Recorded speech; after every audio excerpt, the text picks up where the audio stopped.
It is now 20তম Kushal open শুরু হতে যাচ্ছে আগামীকাল থেকে। আগামীকাল ম্যাচ ড্র দিয়ে আমাদের প্রতিযোগিতা শুরু হবে।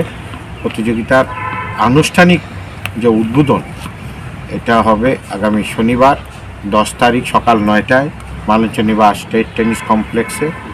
রাজ্যের মাননীয় মন্ত্রী উপজাতি কল্যাণ মন্ত্রী বিকাশ দেববর্মা মহোদয় এই প্রতিযোগিতার উদ্বোধন করবেন। উপস্থিত থাকবেন ক্রীড়া দপ্তরের অধিকর্তা শ্রদ্ধেয় এস বি নাথ মহাশয়, অন্যান্য অতিথিরাও থাকবেন।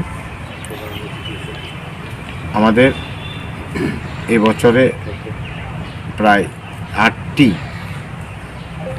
দল পার্টিসিপেট করবে। এটা প্রাইজ মানি টুর্নামেন্ট হয়। আমাদের উত্তর পূর্ব ভারত তথা বাংলাদেশের খেলোয়াড়রাও এতে অংশগ্রহণ করে।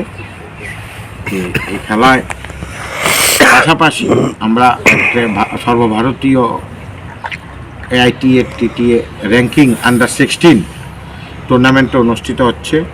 এই খেলাগুলো স্টেট টেনিস কমপ্লেক্স মালঞ্চনিবাস এবং ভাদারঘাট যে টেনিস কমপ্লেক্স ওইখানে মিলে হবে। আমাদের ইতিমধ্যে খেলোয়াড়রা আসা শুরু হয়েছে। আজকে ইতিমধ্যে পশ্চিমবাংলার খেলোয়াড়রা এসে পৌঁছেছে। আগামীকাল সকালে অন্যান্য প্রদেশ বাংলাদেশের খেলোয়াড়রা এখানে